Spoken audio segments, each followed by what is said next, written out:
Hey everyone, welcome back to Corporate Decoder, the place where we turn confusing corporate reports into something you can actually understand. Today we're diving into a proxy statement for Rocket Lab. It's not exactly a thrilling space adventure, but stick with me because hidden in these documents are clues that can tell us where the company is headed, and maybe something interesting, though you will have to stay around until the end, because the company recently went through a corporate restructuring, meaning they changed their company structure. So we'll break down what this could all mean. And before we forget, join other like-minded finance nerds on my Discord channel. Check the link in the description. First things first, what is this document anyway? This is a definitive proxy statement, or DF14A, that was filed with the SEC in July of 2025. Think of it as an information guide and voting ballot combined. That's being of it as information guide and voting ballot combined. That's being of it as an information guide and voting fixing, verifying the accounting firm, and most importantly, the proposal to remove pass-through voting. Provision, acting board members, basically the company's advisory team. Ratifying the accounting firm, and most importantly, the proposal to remove pass-through voting. Provision, editing board members, basically the company's advisory team. Ratifying the accounting firm, and most importantly, the proposal to remove pass-through voting provision. The main reason of the filing is to highlight the details for the annual meeting of stockholders in late August of 2025. Stockholders are asked to elect 3 Class I directors. These are people nominated to help guide the company for the next 3 years. Also on the table, there's a vote to ratify the choice of Deloitte and Touche as their accounting firm. They ensure that financials are legit. It then comes a non-binding vote on executive compensation. This is a say-on-pay vote, letting stockholders express their views on how the top executives are paid. And finally, the most important is a proposal to tweak the company's structure by removing a recently added pass-through voting provision.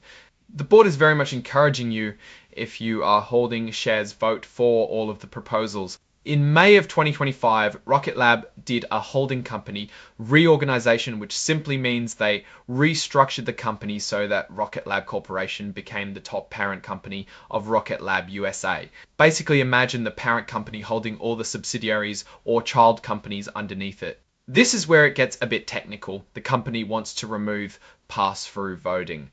Previously, because of regulatory requirements, if there was an important company level decision to be made in one of Rocket Lab's subsidiaries, the company and the shareholders of the parent company had to approve that. Now the board wants to change this so it can approve on their own.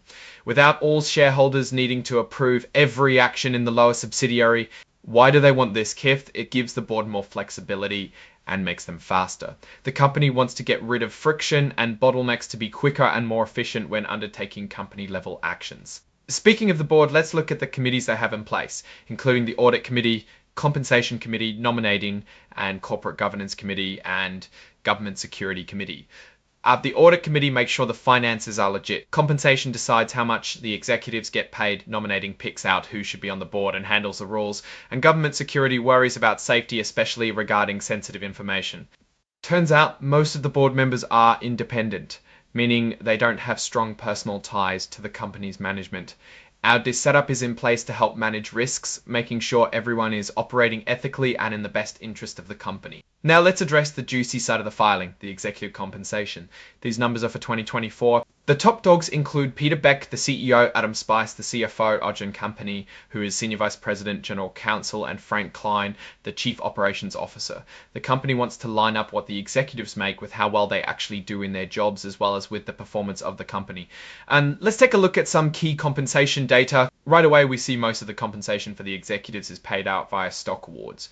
To Peter Beck, founder and CEO in 2024, got a salary of $573,453 for stock awards. The value of stocks and options given to them was a whopping $18,153,475,000 and a bonus salary of $363,475 salary of $4,345 salary of $500,700 and all folly free. White stock awards, a value of stocks and options given to them was a whopping $163,004. Advad Kin. The company uses these stock-based awards to pull in, motivate, and keep top-notch executives. It means they're trying to get their leaders excited about upping the stock price. The compensation committee reviews all of this compensation stuff and makes sure everyone is getting paid fairly and is not trying to pull a fast one. The cost of audit is around $4 million that Rocket Lab is paying for that year, with some more for audit related work. Now, what's my personal take on this company and the filing itself? Alright, having reviewed the filing, couple important considerations stand out for me. I would say its main strength is that the board has a fairly independent structure. Also, making most of executive pay based on stock awards rather than guaranteed base salaries indicates that the company thinks that its growing and profitable future, it's very likely aligned with interests of CEO and executives. Also, could be potential future risks is the amount of loans and debts. Overall, Rocket Lab is a company that seems to be on the right track, but they need to stay sharp if they are to really win this race.